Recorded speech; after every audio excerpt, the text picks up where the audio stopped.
திருவாரூரில் சாதி சான்றிதழ் கேட்டு பழங்குடியின மாணவ மாணவிகள் போராட்டத்தில் ஈடுபட்டிருக்கிறார்கள். கூடுதல் தகவல்களை செய்தியாளர் மாதவனிடம் கேட்கலாம். மாதவன், சாதி சான்றிதழ் வழங்கப்படவில்லையா இந்த பழங்குடியின மாணவ மாணவிகளுக்கு? என்ன சவால், என்ன பிரச்சனைன்னு அவங்க சொல்றாங்க, என்ன கோரிக்கைகளை முன்வைக்கிறாங்க?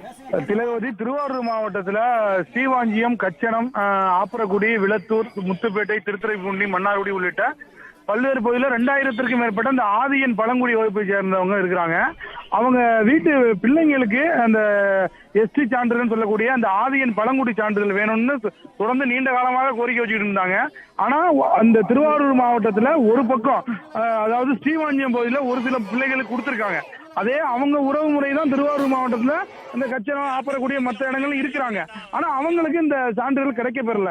அதனால அவங்க எங்க பிள்ளைகளுடைய வருங்காலத்தை கருதி அந்த சான்றிதழ் வேண்டும் எனவும், அது மட்டும் இல்லாம இருக்கக்கூடிய இங்க உள்ள பெற்றோர்களுக்கு வேண்டும் என கூறி அந்த அவங்களுடைய பிள்ளைகள் 500க்கும் மேற்பட்ட பிள்ளைகள் இன்னைக்கு பள்ளியை புறக்கணிச்சு வீட்டிலே இருந்து இந்த போராட்டத்தை நடத்தி வராங்க. திலகவதி, விவரங்களுக்கு நன்றி மாதவன்.